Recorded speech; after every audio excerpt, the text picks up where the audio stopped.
Ninth example की अगर हम बात करते हैं,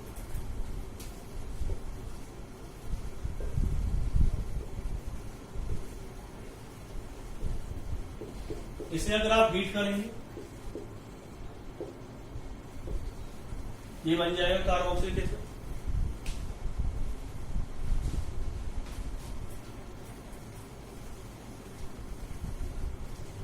टेंथ एग्जाम्पल देख लीजिए,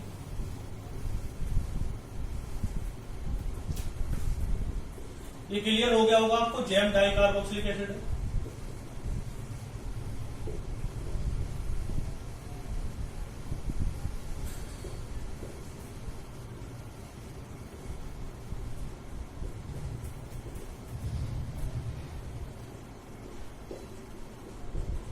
इसमें अगर आप हीट करेंगे तो आपको पता चल गया होगा बीटा कीटो कार्बोक्सिलिक एसिड है।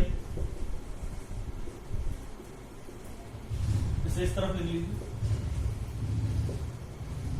क्या बना देगा, सिर्फ ये ही इसमें प्रोडक्ट बनेगा और CO2 बनेगा।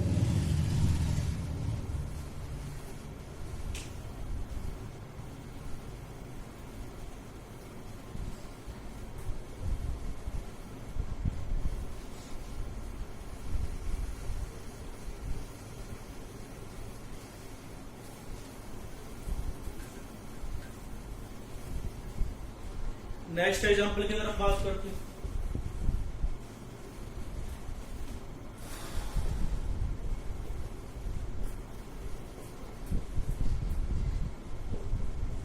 इसे अगर आप हीट करेंगे तो ये मत समझना बिल्कुल भी कि इसमें से दोनों ही कार्बोक्सिलिक एसिड बाहर निकल जाएंगे, एक ही बाहर निकलेगा, क्योंकि ये जैम डाई कार्बोक्सिलिक एसिड तो है, लेकिन आप इन्हें बीटा कीटो कार्बोक्सिलिक एसिड नहीं कह सकते। क्यों? क्योंकि ये पोजीशन अल्फा होगी, ये बीटा होगी, ये गामा होगी, तो इसे आप बीटा कार्बोक्सिलिक एसिड नहीं कह सकते। ये कौन सी पे है, ओमेगा पोजीशन पे कीटोन आया है, तो इसमें से एक CO2 तो बाहर निकल सकता है, दूसरा COH ग्रुप बाहर नहीं निकलेगा। अगर आपने इससे पहले की वीडियो इजीली देख, मतलब कि आराम से देख लिया और चीजें, तो आपको ये चीज क्लियर हो जाए।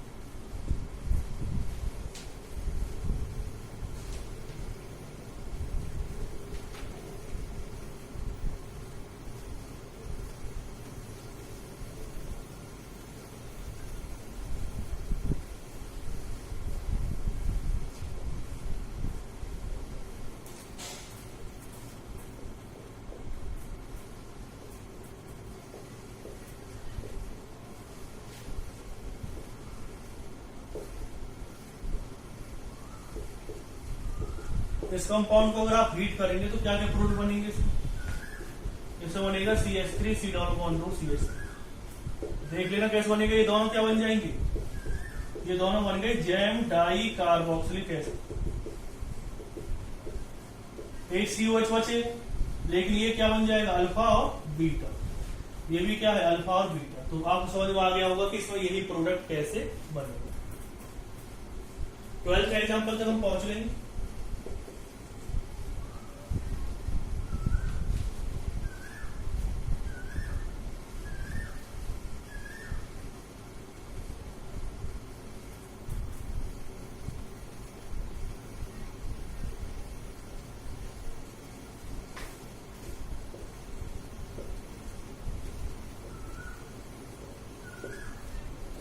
इसे हम हीट करेंगे,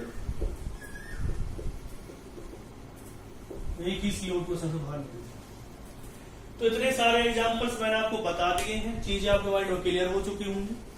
तो कम से कम अगर हम टोटल एग्जांपल्स देखें तो 27 एग्जांपल्स मैंने आपको बताए हैं इस वाले वीडियो में। तो जितने ज्यादा एग्जांपल्स की आप कोशिश करेंगे, मेरा हर एक में टारगेट होता है कि आपको मैक्सिमम एग्जांपल्स बता सकूं, जिसकी वजह से आपके माइंड में हर एक चीज क्लियर हो जाए। तो ये जो वीडियो है इसमें आपको एक चीज क्लियर हो गई होगी डी कार्बोक्सिलेशन की, कि डी कार्बोक्सिलेशन किस में फास्ट होता है और क्यों फास्ट होता है। तो क्वेश्चन बहुत बार पूछ जाता है कि भाई किस में डी कार्बोक्सिलेशन फास्ट होगा, तो आपको एग्जांपल जो दे रखा होगा उस हिसाब से आप दे सकते हैं। VCNL लिया तो तब क्या हो रहा है, उसमें डिहाइड्रेशन हो रहा है। अगर आपने जैम डाई कार्बोक्सिलिक एसिड लिया है या बीटा गामा लिया है, अल्फा बीटा अनसैचुरेटेड ग्रुप लिया है, तो आपको पहले उसे बीटा गामा में चेंज करना पड़ेगा। तो इस तरह से रिएक्शंस होंगी और हर एक पॉइंट मैंने आपको दिया है कि जिससे कि आपके माइंड में हर एक चीज क्लियर हो जाए। अब अगर हम नेक्स्ट पॉइंट पर जाते हैं तो नेक्स्ट पॉइंट क्या होगा, वो भी इसी का ही एग्जांपल है। उसमें क्या लेंगे हम, बीटा कीटो कार्बोक्सिलिक या एसिड के हम सॉल्ट लेंगे और उनकी हम डीकार्बोक्सिलेशन रिएक्शन देखेंगे किस तरह से फास्ट होगी, और जब उसके बारे में हमें पता चल जाएगा तो उसमें थोड़ी सी चीजें पढ़नी, मतलब अब इसमें ज्यादा टॉपिक्स नहीं रहेंगे डीकार्बोक्सिलेशन में। तो पहले बात करते हैं किसकी,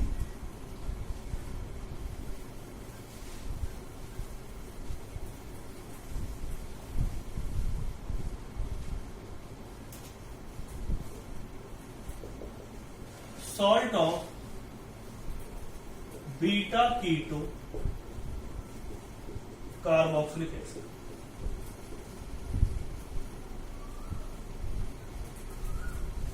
कैसे होगी रिएक्शन, जैसे आपको दे रखा CH3 C डबल बॉन्ड दो, CH2 C डबल बॉन्ड दो, O नेगेटिव एनडी पॉजिटिव। आपने इसे हीट किया तो रिएक्शन में क्या होता है, इस तरह से रिएक्शन होती है, क्या बनेगा, CH3 C डबल बॉन्ड दो, CH2 नेगेटिव एनडी पॉजिटिव कह सकते हो, साथ में क्या बाहर निकलेगा, CO। तो इस तरह से रिएक्शन होती है। और फिर बेशक से आप इसकी किससे रिएक्शन करवा सकते हो, वाटर से क्या बना देगा, CH3 C डबल बॉन्ड दो, CH3। तो इस रिएक्शन को आप करवा सकते हैं, जैसे कोई सॉल्ट दे रखा है बीटा कीटो कार्बोक्सिलिक एसिड का, इस तरह से वो रिएक्शन करेगा।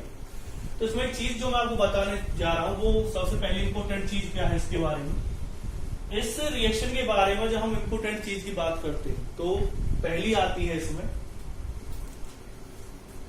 कि जो कंपाउंड आपको दे रखा है, पहले आप इसे नोट डाउन कर लीजिए।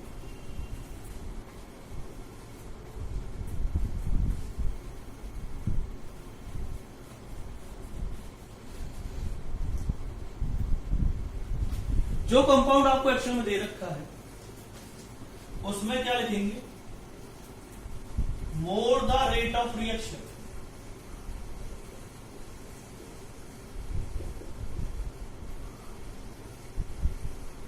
पहले आप लिख सकते हो मोर द स्टेबिलिटी,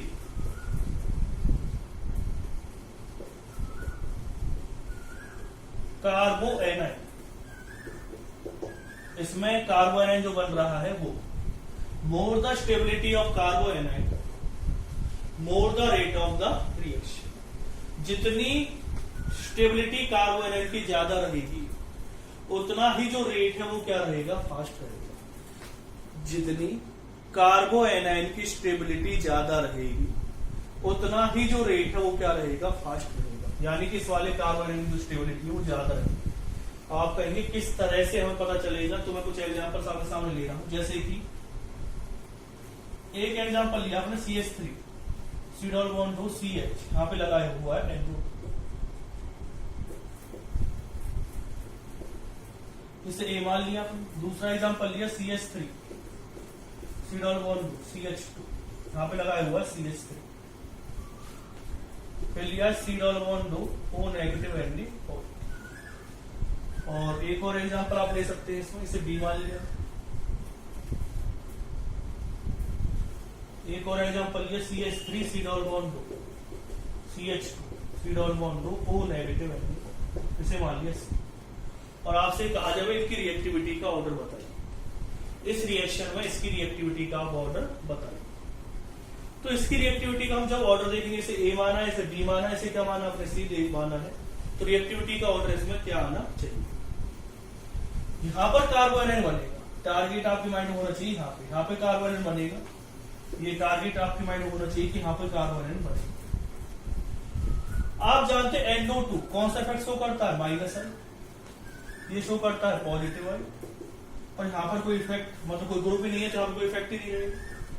अब एक चीज आप देखिए कि कार्बो एनाइन की जो स्टेबिलिटी है वो डायरेक्टली प्रोपोर्शनल होती है माइनस आई की, यानी कि जो इलेक्ट्रॉन विड्रॉ करे, क्योंकि जो कार्बो एनाइन होता है, कार्बो एनाइन मतलब क्या होता है, कार्बन के ऊपर नेगेटिव चार्ज। तो जो कार्बो एनाइन होता है उसकी स्टेबिलिटी डायरेक्टली प्रोपोर्शनल होती है, किसके ऊपर डायरेक्टली प्रोपोर्शनल होती है, माइनस आई इफेक्ट के डायरेक्टली प्रोपोर्शनल होती है।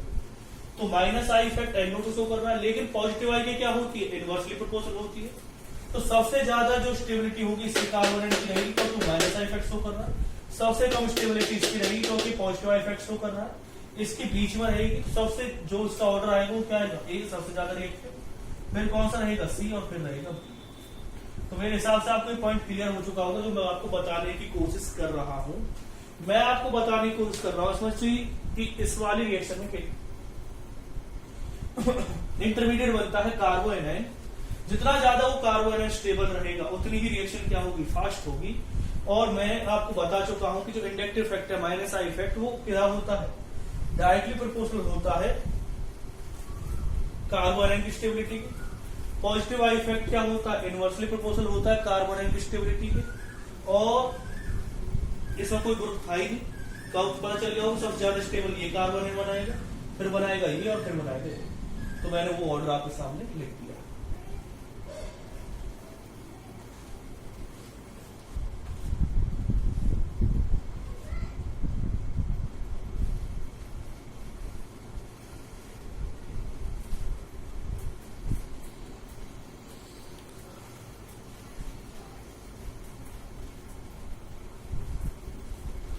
नेक्स्ट पॉइंट पे आते हैं, नेक्स्ट रिएक्शन की बात करते हैं।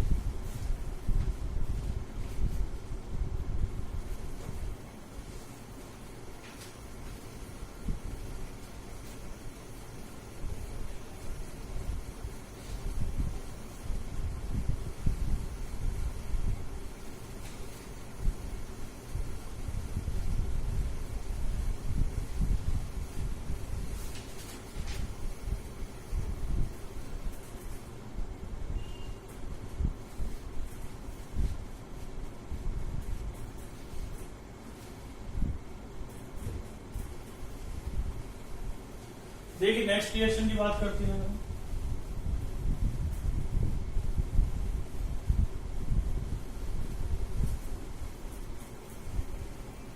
ये भी डी कार्बोक्सिलेशन रिएक्शन है।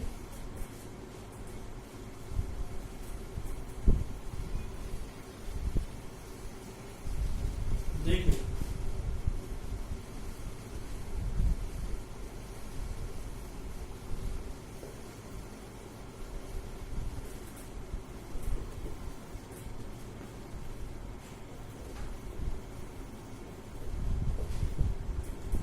ये एसिड है, ये बेस है। पहले क्या होगा, प्रोटॉन का एक्सट्रैक्शन होगा, यहां पे हाइड्रोजन आ जाएगा, इसके ऊपर पॉजिटिव चार्ज आएगा, सिडॉल बॉन्ड दो ओ नेगेटिव। उसके बाद क्या होगा, इसमें से डी कार्बोक्सिलेशन। ये ग्रुप यहां पे आएगा और ये अटैक कर देगा यहां। क्या बनेगा इसमें, डायरेक्ट रिंग बना देते हैं। यहाँ पे क्या आएगा, नाइट्रोजन, नाइट्रोजन के ऊपर पॉजिटिव चार्ज, उस पर कैसे चार्ज आएगा, नेगेटिव। फिर ये कार्बो एनायन क्या करेगा, नाइट्रोजन से प्रोटॉन को एक्सट्रैक्ट कर लेगा, यहाँ पे जाकर के हाइड्रोजन अटैच हो जाएगा। तो इस रिएक्शन की अगर मैं बात करूं, इसमें भी एक इंटरमीडिएट बन रहा है, ये वाला इंटरमीडिएट बन रहा है। जब हम इस वाले इंटरमीडिएट की बात कर रहे हैं इस रिएक्शन के अंदर, तो जो NH ग्रुप है, NH ग्रुप शो करता है माइनस आई।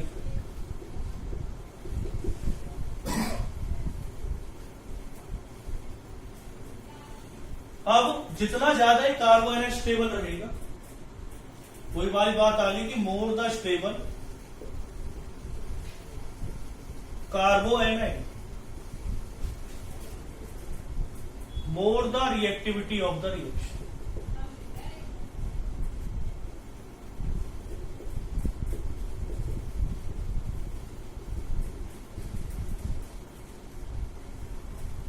तो आप एक चीज देख रहे हैं कि NH के जितने पास ये नेगेटिव रहेगा या ये कार्बो एनायन रहेगा,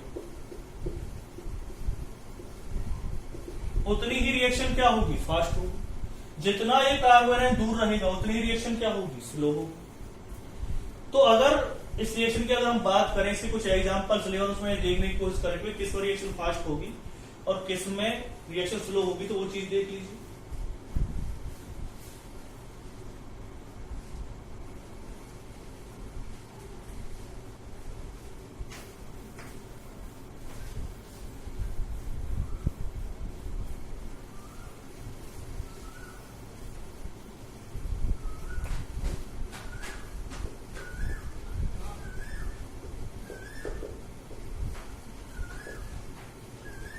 अगर इस तरह से कोई कंपाउंड आपको दे रखा है,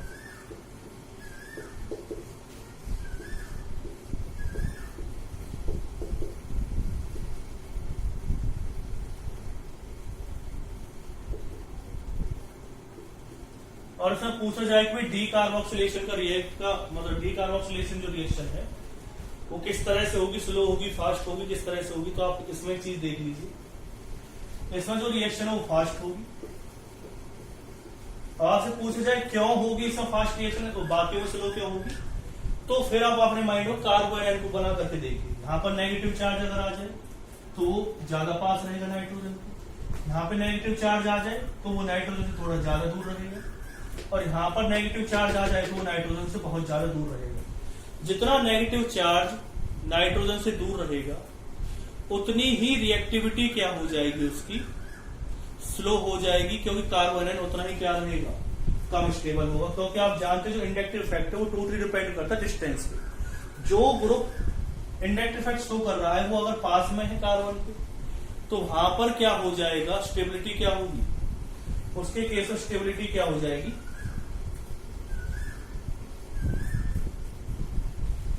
ज्यादा हो जाएगी। इस वाले केस में थोड़ी कम होगी, इस वाले केस में क्या होगी, बहुत कम होगी स्टेबिलिटी ऑफ कार्बो आयन।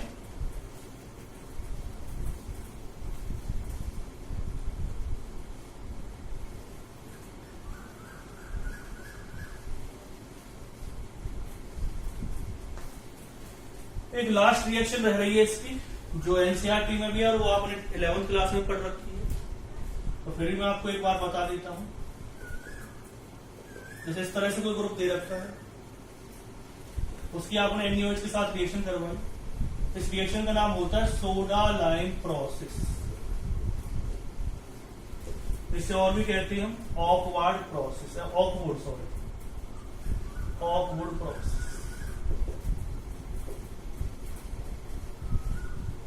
तो आप जानते हैं ये बेस है, ये एसिड है, दोनों मिलकर के क्या बना देंगे, सॉल्ट बना देंगे। फिर आपने इसे NaOH के साथ यूज किया और साथ में क्या लिया आपने, Cu। इसे सोडा लाइम क्यों कहते हैं, आप जानते हैं इसे हम कास्टिक सोडा कहते हैं। और Cu क्या आता है, लाइमस्टोन कह सकते हो, मतलब कि क्विक लाइम जिसे हम कहते हैं। Cu को किससे मिलता है, हमें लाइमस्टोन से मिलता है। तो इसे हम सोडा लाइम प्रोसेस इसलिए कहते हैं क्योंकि एक तो क्या यूज किया आपने, कास्टिक सोडा, और क्या यूज किया, लाइम, इसलिए हम इसे सोडा लाइम प्रोसेस कहते हैं। होगा क्या इस रिएक्शन के अंदर, क्या बाहर निकल जाएगा, इसमें से बाहर निकलता है Na2CO3 बाहर निकलेगा, और जो बचा है उसे अटैच कर दो RH। CaO का काम क्या होता है, रिमूवल ऑफ मॉइस्चर, ये मॉइस्चर को रिमूव करने का काम करता है। तो रिएक्शन आपको पता चल गई होगी। एक एग्जांपल ले लेते जैसे आपको दिया गया, इसकी रिएक्शन किससे करवा दो, NaOH से, क्या बना देगा, CH3 CO negative Na positive. फिर क्या ले लो आप, NaOH और Cu हीट कर दो साथ में, क्या बना देगा, हीट यहां पे भी करना है आपको, CH4। तो यानी कि ये भी एक डी कार्बोक्सिलेशन का ही एग्जांपल है। इसमें भी क्या बाहर निकल रहा है, इसमें CO2 रिमूव हो रहा है, R के साथ क्या अटैच हो रहा है, H। R क्या होता है, कोई भी एल्काइल ग्रुप। तो ये रिएक्शन आपके सामने मैंने करा दी। तो इस तरह से आप डी कार्बोक्सिलेशन रिएक्शन पढ़ सकते हैं। बहुत ही इंपॉर्टेंट रिएक्शंस थी, मैंने आपको करवा दी है। इसके बाद और भी ज्यादा इंपॉर्टेंट रिएक्शन आने वाली है, 4 या 5 रिएक्शन है, जो केलिमंसन रिडक्शन है, वॉल्पिसनर रिडक्शन है, HBZ रिएक्शन है, या एल्डोल और कैनिजारो, वो तो बहुत ही ज्यादा इंपॉर्टेंट है, तो वो भी हमें अभी करनी है। और बहुत सारे डिस्टिंक्शन टेस्ट हमें पढ़ने, टॉलरेंस, फेलिंग, बहुत सारे पढ़ने हैं, तो उनके बारे में फोकस करेंगे। तो फिलहाल आपने रिएक्शंस पढ़ ली है, तो इन्हें अच्छी तरह से आप पढ़ लें और देखिए किस तरह से रिएक्शंस होते हैं।